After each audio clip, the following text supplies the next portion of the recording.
mudah-mudahan di 2025 ini kita dapat penghargaan untuk desa cantik ya.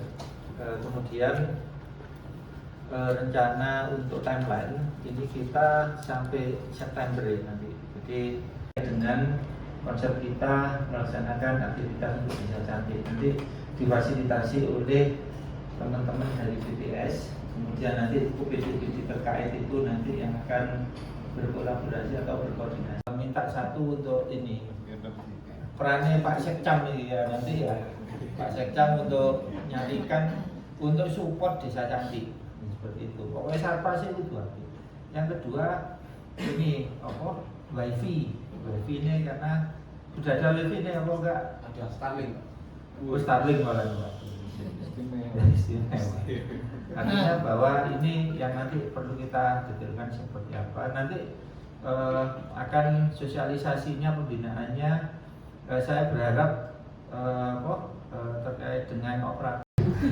Gak ada betul. Nah, iso disuruh karo Pak Sekcam. Jadi suruh nang Pak Sekcam nanti. Itu ya, nanti jadi konsepnya jadilah terus apa yang nanti dikolaborasikan.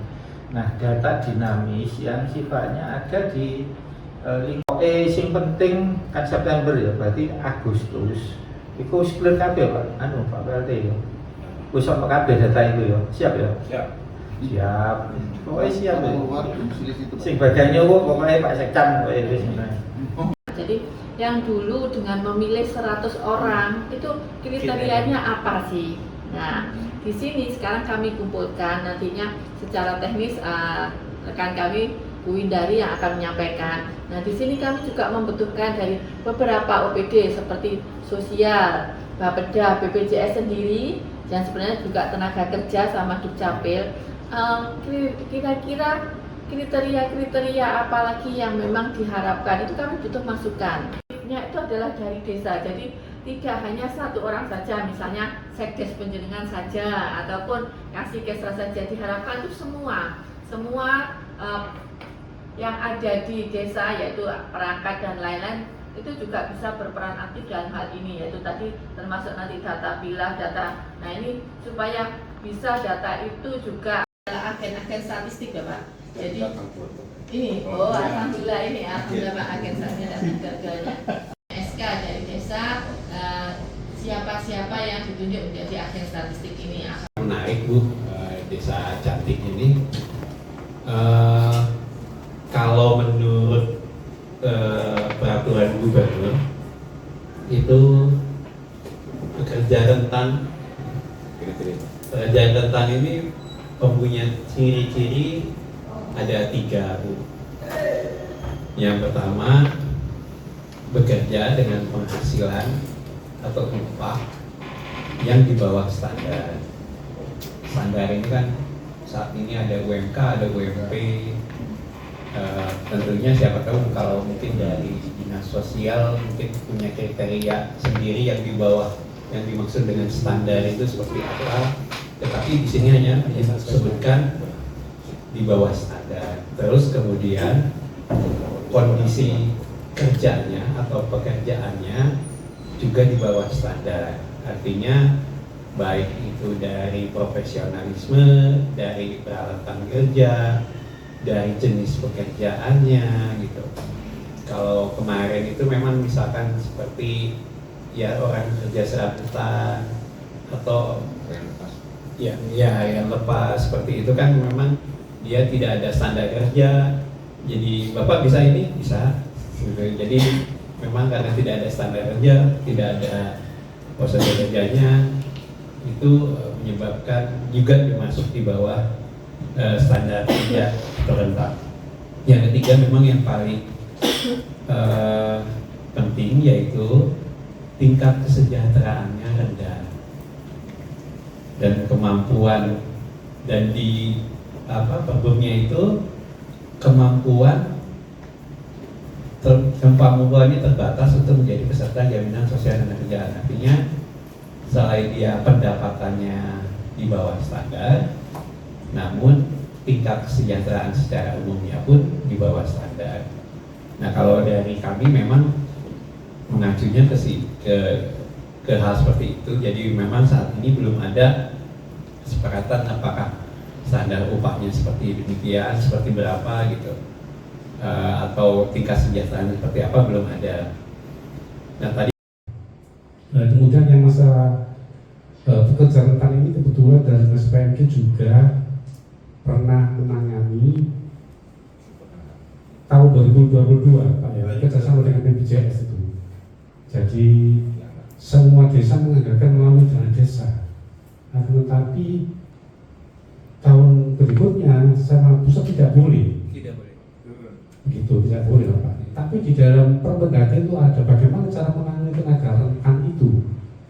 Nah, itu dari kepala dinas kami menyampaikan kalau bisa diambilkan dari APBD atau PAD. Baik dari desa sendiri atau mungkin BHP seperti itu. Kemudian yang ketiga, tidak menerima bantuan sosial program keluarga harapan. Kemudian rumah tangga dengan anggota rumah tangga tunggal lanjut usia. Ya. Kemudian yang kelima terakhir ini, perempuan kepala keluarga dari keluarga miskin. Mungkin itu Ibu dari Dinas PMD, nanti mungkin ada dasar-dasarnya nanti bisa kami berikan. Terima kasih. Assalamualaikum warahmatullahi wabarakatuh. Setelah data itu disetorkan, kita juga perlu untuk mensinkronkan yang dipunyai masing-masing OPD. Kalau yang diharapkan oleh Pak Bupati kemarin itu banyak banget yang kita akui sebagai pekerja ekstrim, gitu. Pedagang juga iya, nelayan iya, petani iya, tukang beca iya, sampai ke petugas-petugas baik itu yang ada di posyandu ataupun petugas yang di stunting, kader-kader yang ada di desa itu, beliaunya berharap itu kita akui sebagai tenaga kerja rentan yang kita daftarkan ke BPJS Naker untuk perlindungannya. Itu adalah kerja yang seringkali berada di sektor informal, di luar yang memiliki keahlian-keahlian itu. Terus kondisinya juga tidak aman dan berisiko tinggi, berpenghasilan rendah sehingga sulit menerima untuk mendapat jaminan sosial ketenagakerjaan secara berkelanjutan. Jadi kadang tidak diikutkan dengan BPJS itu, sehingga mereka kesulitan dengan HA-nya nanti seperti itu. Dan untuk pekerja rentan sendiri di sini banyak contohnya Pak. Seperti kalau di Dinas Tenaga Kerja itu seperti kayak PMI itu Pekerja Migran Indonesia atau TKI gitu Pak. Jadi pekerja TKI itu juga sulit ketika mendapat pekerjaan di luar negeri karena informasi yang perlu dibutuhkan.